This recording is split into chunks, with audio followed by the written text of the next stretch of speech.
ನಮಸ್ಕಾರ. ನೀವು ಎಲ್ಲರನ್ನೂ ಕುರುಡಾಗಿ ನಂಬುತ್ತೀರಾ? ನಿಮ್ಮ ಒಳ್ಳೆಯತನವನ್ನೇ ಜನರು ಬಂಡವಾಳ ಮಾಡಿಕೊಳ್ಳುತ್ತಿದ್ದಾರಾ? ಜಾಗೃತೆ. ಆಚಾರ್ಯ ಚಾಣಕ್ಯರು ಹೇಳುತ್ತಾರೆ, ನಾತ್ಯಂತಂ ಸರಳೈರ್ಭಾವ್ಯಂ, ಅಂದ್ರೆ ಅತಿಯಾದ ಸರಳತೆ ಅಥವಾ ಮುಗ್ಧತೆ ಅಪಾಯಕಾರಿ. ಕಾಡಿಗೆ ಹೋದಾಗ ಕೊಡಲಿ ಮೊದಲು ಬೀಳುವುದು ಅತಿ ನೇರವಾಗಿರುವ ಮರಕ್ಕೆ.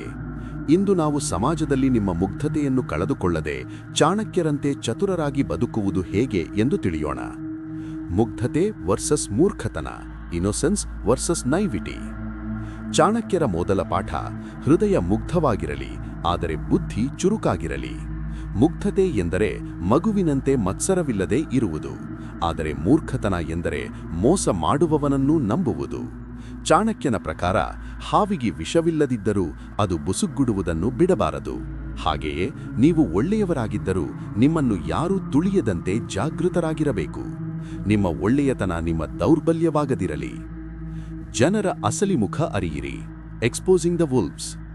ಚಾಣಕ್ಯರು ಹೇಳುತ್ತಾರೆ, ಪರೀಕ್ಷಿಸದೆ ಯಾರನ್ನೂ ನಂಬಬೇಡಿ. ಲೋಕದಲ್ಲಿ ಎಲ್ಲರೂ ನಿಮ್ಮಂತೆ ಮುಗ್ಧರಲ್ಲ. ಮುಗ್ಧ ವ್ಯಕ್ತಿಗಳು ಜನರ ಮಾತುಗಳನ್ನು ನಂಬುತ್ತಾರೆ, ಆದರೆ ಚಾಣಕ್ಯನ ಅನುಯಾಯಿಗಳು ಜನರ ಹೆಜ್ಜೆಗಳನ್ನು ಗಮನಿಸುತ್ತಾರೆ. ಚಾಣಕ್ಯನ ನೀತಿಯಂತೆ ಒಬ್ಬ ವ್ಯಕ್ತಿಯ ಸ್ನೇಹ ಮಾಡುವ ಮುನ್ನ ಅವನ ಗುಣ, ಕೆಲಸ ಮತ್ತು ಉದ್ದೇಶವನ್ನು ಪರೀಕ್ಷಿಸಬೇಕು. ನಿಮ್ಮ ಮುಗ್ಧತೆಯಿಂದ ನೀವು ಎಲ್ಲರಿಗೂ ನಿಮ್ಮ ಮನೆಯ ಕೀಲಿಕೈಯು ಅಥವಾ ಮನಸ್ಸಿನ ರಹಸ್ಯ ಹಂಚಿಕೊಂಡರೆ ಅದಕ್ಕೆ ನೀವೇ ಬೆಲೆ ತೆರಬೇಕಾಗುತ್ತದೆ. ಚತುರತೆಯೇ ಆತ್ಮರಕ್ಷಣೆ. Wisdom as protection. ಚಾಣಕ್ಯನ ಪ್ರಕಾರ ಸಜ್ಜನರ ನಡುವೆ ಸಜ್ಜನನಾಗಿರಿ, ದುರ್ಜನರ ನಡುವೆ ಚತುರನಾಗಿರಿ.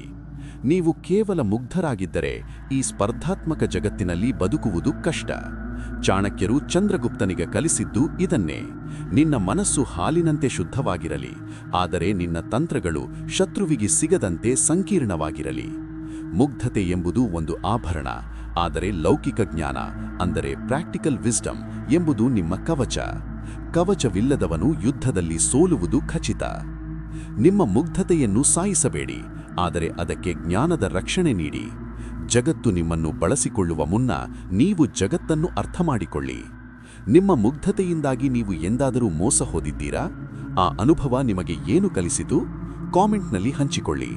ಮುಗ್ಧವಾಗಿರುವ ನಿಮ್ಮ ಗೆಳೆಯರಿಗೆ ಈ ವಿಡಿಯೋ ಶೇರ್ ಮಾಡಿ ಅವರನ್ನು ಜಾಗೃತಗೊಳಿಸಿ. ಸಬ್ಸ್ಕ್ರೈಬ್ ಆಗಲು ಮರೆಯಬೇಡಿ.